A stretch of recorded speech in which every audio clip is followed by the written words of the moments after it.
పైన discussion complete అయిందా? దీనికి క్యాబినెట్ కూడా ఓకే చెప్పిందా? ఏం చెప్తారు దీనికి సంబంధించి? శ్రీహరి గారు కొద్దిసేపటి క్రితమే క్యాబినెట్ ఈ సబ్జెక్టు కూడా ఆమోద ముద్ర వేసింది. మొత్తం 343 ఎకరాలకు సంబంధించి గతంలో ఏదైతే ల్యాండ్ ఎక్విజిషన్కి వెళ్ళాలి అని చెప్పి నోటిఫికేషన్ ఇచ్చారో, తర్వాత రైతులు కొంతమంది దగ్గరికి ప్రభుత్వం పెద్దలందరూ కూడా వెళ్ళి మాట్లాడడం జరిగింది. దానికి సంబంధించి ల్యాండ్ ఎక్విజిషన్ విత్డ్రా చేశారు అంతవరకు కూడా.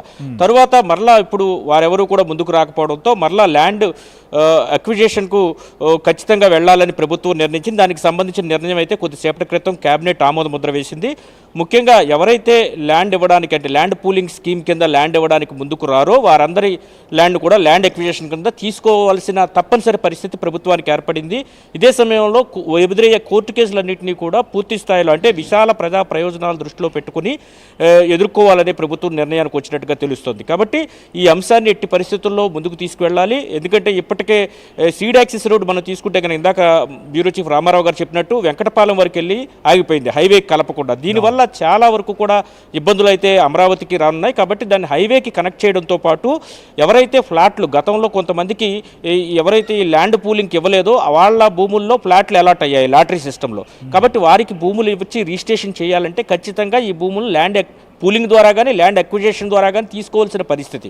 కాబట్టి ల్యాండ్ పూలింగ్ వాళ్ళు ముందుకు రావట్లేదు. కాబట్టి ల్యాండ్ అక్విజిషన్ నోటిఫికేషన్ జారీ చేసి త్వరలోనే 2013 ల్యాండ్ అక్విజిషన్ యాక్ట్ ఏదైతే ఉందో కేంద్ర ప్రభుత్వం ఇచ్చిన యాక్ట్, ఆ యాక్ట్ ఆధారంగా ఆ భూములు తీసుకోవాలని నిర్ణయం తీసుకున్నారు. దీనికి సంబంధించి 2-3 సార్లు మంత్రి నారాయణ స్వయంగా ఉండవల్లి అదేవిధంగా పెనుమాకలో ఉన్నటువంటి రైతుల ఇళ్లకు వెళ్ళి మరలా వారికి సర్ది చెప్పే ప్రయత్నం చేశారు. కొంతమంది మెత్తబడి భూములు ఇవ్వడానికి సిద్ధపడినప్పటికీ ఎవరైతే ఇవ్వడానికి ఇష్టపడలేదో వాళ్ళందరి విషయంలో మాత్రం ప్రభుత్వం ల్యాండ్ అక్విజిషన్కి వెళ్ళి ఆ భూములను తీసుకుని తర్వాత అమరావతి నిర్మాణానికి అడ్డంకిగా మారినటువంటి ఈ భూములను సరిచేసే ప్రయత్నం అయితే చేస్తున్నట్టుగా మనకు కనిపిస్తోంది. సత్య, అంటే ఇదొక అంశం. ఇంకా మనం చూసాం ఏదైతే కూటమి ప్రభుత్వం ఏర్పడిన తర్వాత కేంద్రం నిధులు కేటాయించడం కానీ లేకపోతే వివిధ సంస్థల నుంచి కూడా దీని అమరావతి నిర్మాణం కోసం నిధులు తీసుకొచ్చేందుకు లేదా టెండర్లు పిలవడం ఇలాంటివన్నీ జరుగుతున్నాయి. ఇంకోవైపు విదేశాల పర్యటనలకు వెళ్తున్నారు. కానీ ఇంకా అక్కడ స్పీడ్గా వర్క్ జరగాలని చెప్పి ఇంకోవైపు రైతులు కూడా ఆవేదనతో ఉన్నారు. ఎందుకంటే వారు చాలా సంవత్సరాల నుంచి దశాబ్ద కాలం దాటిపోయినటువంటి పరిస్థితి రైతుల భూములు ఇచ్చి కూడా. సో ఇలాంటి నేపథ్యంలో ఈ అంశాన్ని కూడా ఈ సమస్యను కూడా అధిగమిస్తే ఇక వేగంగా పనులు జరుగుతాయని మనం అర్థం చేసుకోవచ్చా? అంటే కూటమి ప్రభుత్వం అధికారంలోకి వచ్చాక పనులను ప్రారంభించేందుకే 8-9 నెలలు వేస్ట్ అయిందని చెప్పుకోవచ్చు. ఎందుకంటే దానికి సంబంధించి న్యాయపరమైనటువంటి చిక్కులు ఏవైతే ఉన్నాయో వాటన్నిటినీ కూడా సరిచేయడానికి 8-9 నెలల సమయం పట్టింది. ఇంతలో వర్షాకాలం రావడం, తరువాత ఒక్కొక్క టెండర్ను తిరిగి పిలవడం, వాటిని మళ్ళీ సెటరేట్ చేయడానికి కొంత సమయం పట్టింది. ఇంతలో 3-4 నెలల నుంచి వరుసగా వర్షాలు పడుతూ ఉన్న నేపథ్యంలో పనుల వేగం మందగించింది. అయితే ఇప్పుడు వర్షాలు కొంతమేరకు తగ్గుముఖం పడడంతో అటు సెక్రటేరియట్ బిల్డింగ్తో పాటు ఈ న్యాయమూర్తుల భవనాలు కావచ్చు, అదేవిధంగా ఐఏఎస్ ఐపీఎస్ అఖిల భారత సర్వీస్ అధికారుల భవంతులు కావచ్చు, ప్రభుత్వ ఉద్యోగులు గెజిటెడ్ ఆఫీసర్స్ సంబంధించినటువంటి ఫ్లాట్లు కావచ్చు, వీటన్నిటినీ కూడా పనులు జరుగుతూ ఉన్నాయి.